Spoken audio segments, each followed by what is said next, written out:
media person singbu All Manipur Muslim Organizations Coordinating Committee amuk kok amasung constituent organization singi maikai dagi taramna oksari ngasi koina kaujari ba press conference asi haukiba tang kunga tarukta Imphal gi adugumba Sadar Bazar Jame Masjid haina miyamna khangnaba Pauna Bazar da leiba adugumba masjid amada kanagumba miyoi kharana laaga adumba masjid ki miyoi singda ki yakhang pirakpa amasung social media da threat torakpa aduga mari lainana kai kaujaba press conference ni akhoi leipak asigi ningtamba amasung dharma khudingmaki adugumba lining laisonda thamba adugumba ikai khubnabadu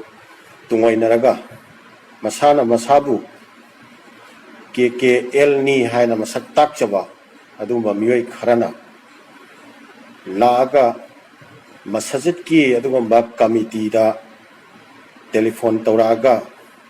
adugumba masjid ki maming se masi hongdokadabani haiba adumba wafam madu khudakta hongdokadabani haiba kanba wafam na singba thamakpa loinana social media da akhoi yamna unwarranted oiba adumba wafam kaya akhoi phongdorakpa sigi wafam asi akhoi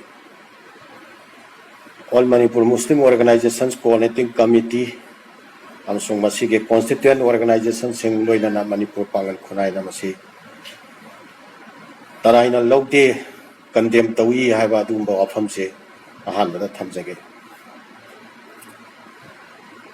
Sadar Bazar Jame Masjid haibase masi masjid adugi address nate Sadar Bazar Jame Masjid haibase masjid adugi maming ni matam amada hairiba mafam si Sadar Bazar hairaga khangnari ngai matamda mafam sida leiba masjid pu akhoi Sadar Bazar Masjid haina mingtholaga adumba masjid sigi mingda allocation government na allocation piba municipality na permission piba amasung mari leina ba sarkar gi document na chingba mayam si tawraga laibani haiba madugi wafam se mayamda akhoi kai khumna jabaga loina na khanghan jage aduga hariba masjid ase masigi waiba puari angkatna yengba matamda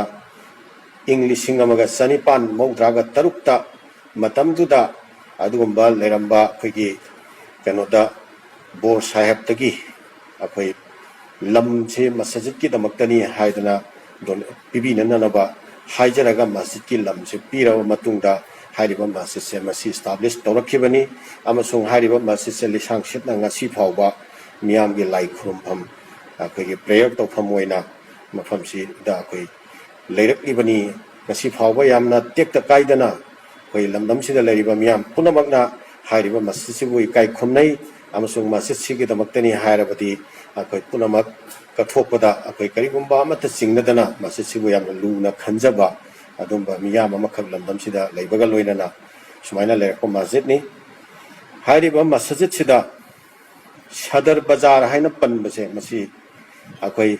hariba area sigi address nate akhoi miyamna khangi Babupura da leiba masjid bu Babupura masjid hairaga khangnai Hata da leiba masjid bu Hata masjid hairaga khangnai aduga tai sumaina mafam du da leiruriba mafam dugi maming lauraga masjid sigi title Sadar Bazar Masjid haina leigiba adugi matamduda Sadar Bazar haina mafam si leiringai da Pauna Bazar onringai da hairiba mafam se masjid si allocation piba matamda Sadar Bazar Masjid Jame Masjid hairaga allocation pibiramba madugi dagi ngasi phawba Sadar Bazar Masjid haina leirakpani area sigi address do madu Pauna Bazar oibe yai but masjid sigi maming do Sadar Bazar hairaga Sadar Bazar Masjid hairaga khangnabani Pauna Bazar da leiba Sadar Bazar Masjid hairaga khangnabani masida atamnana kanagumba kharana thawoina masida changshalla aga अखोई यामना communal tone सिजनदना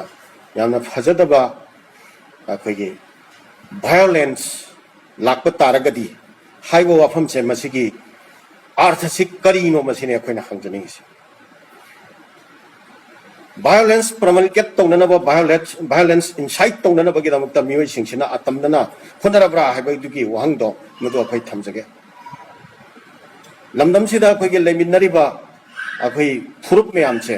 मसिगी नुंसी चानबसि मसि मतौ करमना चेसलहनगदगे अमसुंग लमदमसिगी idea of मणिपुरमा मतौ करमना प्रोटेक्ट तौबा यागदगे अमसुंग ngarang nahan ta recently अखोइगे चिंगी मणिपुर की अपुनबद 92% होइबा दुगुंबा मफम अमखक मसिगी तोंगानबा एडमिनिस्ट्रेशन अमा लेजरगे हाइबा वाफम फावबा लाइबसिगी मरकसिदा अखोइगी महौसादगी लेजरकपा आइडिया ऑफ मणिपुर दो मतौ करमना मसि कनगदगे हाइबगी मियामना तनिक तनिकना यामना वखल वाना मसुमाइना खनरग लेरिंगैगी मरकसिदैसिदा सिगुंबा मियोइ खरा कम्युनल एलिमेंट कांगू खरा थोलागा सुमाइना लमदमसिगी नुंसी चानबा लमदमसिगी मियामगी अमतोइन हिंगिनबगी मरीदा सिंचेप थाननबा थोइना तरokpase मसी अमको कमसुंग मणिपुर के पांगन खुनाइना तराइना लौदे अखोइना याम सेक्शन नमसी येंगी हाबादुगी वाफम दो अखोइ थमजगे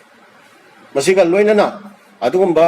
KKL कांगलेपाक कनबा लुप हारिबा लुपसे मसे मियांग ममांगदा थोपिरो फजना मरम चाना डिबेट तौनसे अदुगा लेपाकी मोइना खल्लिबा मोइगे आइडियोलॉजी दो करिनो हाबदो मियाम ममांगदा फजना थोपिरो डिबेट तौनसे हाबा मसिगी वाफमसे आई थमजरी लोइनना लाइबा निथौकाबा नुमित फावबगी मनुंगदा 48 आवर्स के मनुंगदा हाइरिबा लुपसिना मणिपुर के मियामदा मखोइना तौरुरिबा अनवारेंटेड ओइबा अदुगुंबा थबुकसिंगदो मदुगी दमक्ता लाले हाइना हाइजरक्तबा तारगदी थंगनबा मिकुप्तगी अखोइ क्रिमिनल केस अमा अखोइ कॉम्पिटेंट पुलिस स्टेशन दा अखोइ फाइल तौरगनी मणिपुर पुलिस दा फाइल तौरगनी लोइनना मणिपुर दा लरिबा मियामना अदुगुंबा कल्प्रिट सिंगदो मदु फाननबगिदमक्ता अमसुंग बुक तौननबगिदमक्ता यामना अकन्बा मोंगदा अखोइ डिमांड तौरनी हाइबा मसिगी वाफम सिम यामदा थमजगे लोइनना हौखेबा मतम खरगी ममांगदगी लमदमसिगी अपुनबा सक्तम अमा हेहेक पुरकनबा होनबदा येखाइ थिगाइबा पीबा सिगुंबा कम्युनल एलिमेंट खरा मरक मरकता थोरागा अखोइ मसेलगे मरकता अमगा कम्युनली प्रभोक तौननबा होनबगी थोंगसे मसि लेप्तना चथरगली मसिदगी मियाम पुनमकना चेक्शन बिननबगिदमक्तसु मखाताना अमुकोक अमसुंग मणिपुर पांगनगी माइकैदगी इकाई खुमनजबगा लोइनना इरै चा पुनमक्ता अखोइ अपील तौजरी 1925 दगी होना मफम सिदा सदर बाजार हाइना खुमरगा लाखरे लोइनना मखातारकवा सब्सिक्वेंटली मणिपुर लेंगापना अखोइ पीबा डॉक्यूमेंट सिंग सिदा लेरे हाइबा डॉक्यूमेंट सिंग सिदा सदर बाजार जमे मस्जिद हाइना पिरब डॉक्यूमेंट सिंग सिदा लेरे मैमना दरकार लेरे कदी मैम रेफरेंस के नंबर से पेपर से मैम थम अदो मरक सिदैसिदा अखोइना कंसर्न दी सदर बाजार हाइबा नत्रगा हाइबा की रिलेशन दा अखोइगी याम मरुई कंसर्न नते हौतिकी KKL हाइबा लुपसे हुआते मखोइना कनाना मसिगे अथॉरिटी पीबगे मखोइना हंगबा याबा मखोइना चतगा मखोइगी क्वेश्चन तौबा याबा मखोइना दरकार लेबा तारकदी मणिपुर गवर्नमेंट मखोइना डिमांड तौना अदुगा मिगी मस्जिद तुदा सलगा नत्रगा प्रजा सिंगा वायलेंस थोरागदी हाबसि करिनो वायलेंस थोरागदी हाबसि नरिसे लंदम जरा करा मखोइना सिंगनसि मसिने अखोइगी कंसर्न अला सुगुंबा कम्युनल एलिमेंट सिंगसिदा अखोइ कइगोंबा मतमदसु अखोइना कॉम्प्रोमाइज तौबगे मफम लेते अदुगा कोक नोलगा चतबगे मफम सुनै